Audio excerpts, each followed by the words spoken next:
Assalamualaikum warahmatullahi wabarakatuh. Selamat pagi anak-anak, selamat berjumpa kembali. Tetap jaga kesehatan di masa pandemi ini, makan makanan yang bergizi. Sebelum memulai pelajaran kali ini, mari kita berdoa menurut agama dan keyakinan kita masing-masing. Berdoa mulai. Cukup. Sebelum menginjak untuk materi selanjutnya, mungkin ada yang masih ingat untuk kemarin materi apa yang kita bahas, yaitu mengenai sistem dinamika demokrasi Pancasila. Dengan kita mempelajari sistem demokrasi Pancasila, diharapkan kita bisa menegakkan demokrasi Pancasila dalam kehidupan sehari-hari. Untuk pelaksanaannya, demokrasi Pancasila di Indonesia dibagi menjadi beberapa periode. Periode yang pertama adalah tahun 1945 sampai tahun 1949. Yang kedua tahun 1949 sampai 1959. Yang ketiga tahun 1959 sampai tahun 1965.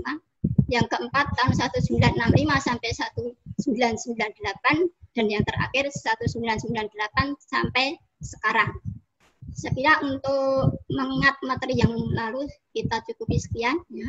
Kemudian kita lanjutkan untuk materi berikutnya, yaitu sistem hukum dan peradilan di Indonesia. Silakan nanti diperhatikan untuk tayangan PowerPoint di bawah ini ya. Itu nanti ada kompetensi intinya.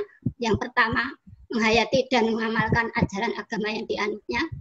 Yang kedua, menghayati dan mengamalkan perilaku jujur, disiplin, tanggung jawab, peduli gotong royong, kerjasama, toleran, damai, santun, responsif, dan proaktif, dan menunjukkan sikap sebagai bagian dari solusi atas berbagai permasalahan dalam berinteraksi secara efektif dengan lingkungan sosial dan alam, serta dalam menempatkan diri sebagai cerminan bangsa dan pergaulan dunia. Yang ketiga, memahami, menerapkan, menganalisis pengetahuan faktual, konseptual, prosedural, berdasarkan rasa ingin tahunya tentang ilmu pengetahuan teknologi, seni budaya, dan humanira dengan wawasan kemanusiaan, kebangsaan, kenegaraan, dan peradaban terkait penyebab fenomena dan kejadian, serta menerapkan pengetahuan prosedural pada bidang kajian yang spesifik sesuai dengan bakat dan minatnya untuk memecahkan masalah. Yang keempat, mengolah, menaral, dan menyaji dalam ranah konkret dan ranah abstrak terkait dengan pengembangan dari yang dipelajarinya di sekolah secara mandiri dan mampu menggunakan metode sesuai kaidah keilmuan. Untuk kompetensi dasar yang harus dicapai, yaitu mendeskripsikan sistem hukum dan peradilan di Indonesia sesuai dengan Undang-Undang Dasar Negara Republik Indonesia tahun 1945. Setelah itu kalian harus mencapai tujuannya. Yang pertama, menganalisis makna dan karakteristik hukum. Yang kedua, menganalisis klasifikasi hukum, itu untuk pertemuan yang pertama. Nanti untuk yang kedua dan ketiga, yaitu menganalisis tujuan hukum, menganalisis tata hukum Indonesia, mengidentifikasi makna lembaga peradilan, mendeskripsikan dasar hukum peradilan di Indonesia, serta mendeskripsikan klasifikasi lembaga peradilan di Indonesia. Terus, makna dan karakteristik hukum dan klasifikasi hukum. Nah, ini ada tayangan untuk video yang berkaitan dengan sistem hukum dan peradilan Indonesia. Nanti silakan untuk dicermati, dipahami. Nah. Kemudian makna hukum. Untuk pengertian hukum sendiri, banyak para tokoh yang mendivisikan. Di sini saya hanya menampilkan tokoh dari Profesor Mr. E.M. Mayes, yaitu hukum adalah seluruh aturan yang mengandung pertimbangan kesusilaan yang ditujukan kepada tingkah laku manusia di dalam masyarakat dan menjadi pedoman bagi para penguasa negara untuk melaksanakan tugasnya. Berarti di sini bahwa hukum itu mempunyai unsur-unsur, diantaranya adalah mengatur tingkah laku manusia dalam pergaulan masyarakat. Kemudian yang kedua, dibuat atau ditetapkan oleh badan yang berwenang, kemudian mempunyai sifat memaksa, dan yang terakhir adalah peraturannya mempunyai sanksi yang tegas. Terus bagaimanakah karakteristik hukum itu sendiri? Yang pertama, hukum dapat menjamin kepastian hukum bagi semua orang dalam masyarakat. Yang kedua, hukum menjamin ketertiban, keadilan, ketentraman, kemakmuran, kedamaian, kebahagiaan, serta kebenaran. Yang ketiga, hukum menjadi agar tidak terjadi perbuatan main hakim sendiri di dalam pergaulan masyarakat. Sehingga dengan adanya hukum ini, nanti warga negara itu tidak bisa bermain hakim sendiri, harus diserahkan kepada yang berwajib. Kemudian menginjak untuk klasifikasi hukum sendiri. Di sini dibagi menjadi beberapa bagian. Yang pertama berdasarkan sumbernya. Poin yang pertama hukum undang-undang, yaitu hukum yang tercantum dalam peraturan perundang-undangan. Yang kedua hukum kebiasaan, yaitu hukum yang terletak dalam aturan-aturan kebiasaan. Yang ketiga, hukum traktat, yaitu hukum yang ditetapkan oleh negara-negara di dalam suatu perjanjian antar negara. Yang keempat, hukum jurisprudensi, yaitu hukum yang terbentuk karena keputusan hakim. Nah, ini biasanya digunakan oleh para hakim. Kemudian berdasarkan tempat berlakunya, nah ini wilayahnya. Yang pertama, hukum nasional, yaitu hukum yang berlaku dalam wilayah suatu negara tertentu. Misalnya kalau di Indonesia itu jadi hanya berlaku di wilayah negara masing-masing. Yang kedua, hukum internasional, yaitu hukum yang mengatur hubungan hukum antar negara dalam dunia internasional. Ini biasanya nanti kalau kita mengajarkan perjanjian dengan negara-negara lain. Yang ketiga, hukum asing, yaitu hukum yang berlaku dalam wilayah negara asing. Yang keempat, hukum gereja, yaitu kumpulan-kumpulan norma yang ditetapkan oleh gereja untuk para anggotanya. Berdasarkan bentuknya, hukum tertulis ini dibedakan menjadi dua. Yang tertulis ini hukum tertulis yang dikodifikasikan, dibukukan, dan yang kedua hukum tertulis yang tidak dikodifikasikan. Kemudian hukum tidak tertulis.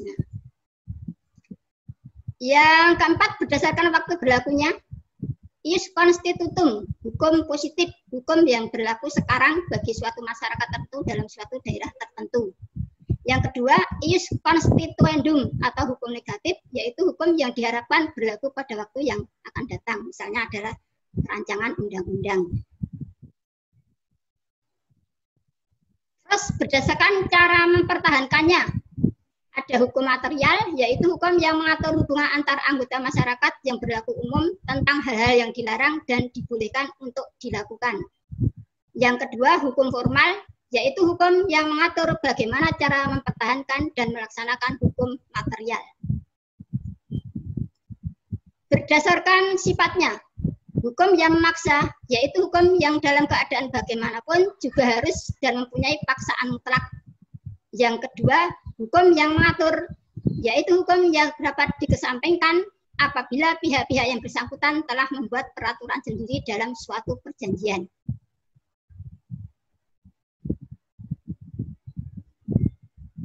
Berdasarkan wujudnya, hukum objektif, yaitu hukum yang mengatur hubungan antar dua orang atau lebih yang berlaku umum. Yang kedua, hukum subjektif, yaitu hukum yang timbul dari hukum objektif dan berlaku terhadap seseorang atau lebih.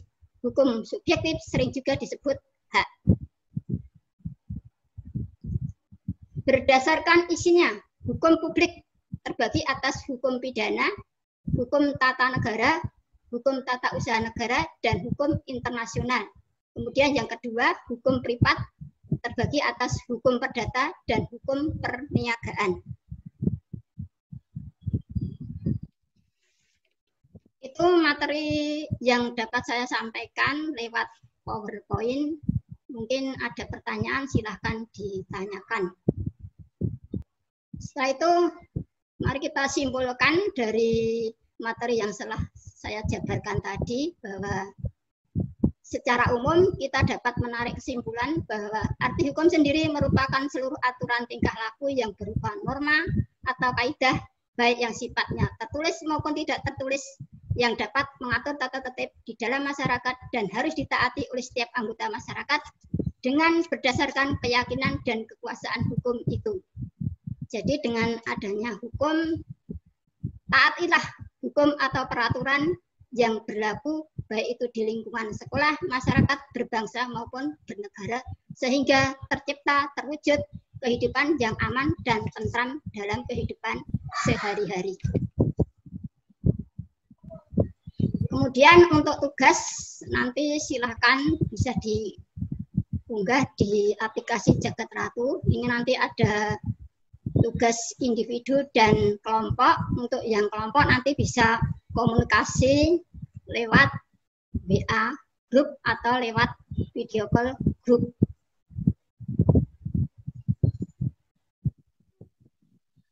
Setelah mempelajari ini, mari kita adakan refleksi ya.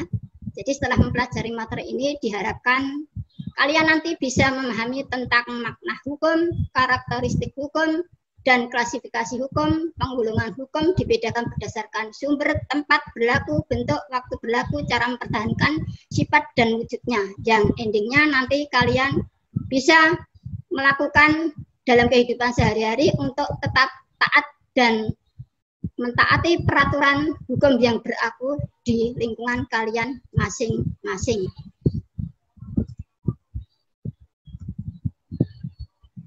Saya kira itu materi yang saya sampaikan kepada kalian. Nanti silakan untuk tugas dikerjakan dan diupload di Jagat Ratu ya. Nah, mungkin nanti minggu depan kita bisa bertemu lagi. Untuk pertemuan yang akan datang silakan pelajari materi yang baru, yaitu mengenai makna hukum dan tata hukum di Indonesia. Saya kira cukup sekian, saya tutup. Wassalamualaikum warahmatullahi wabarakatuh.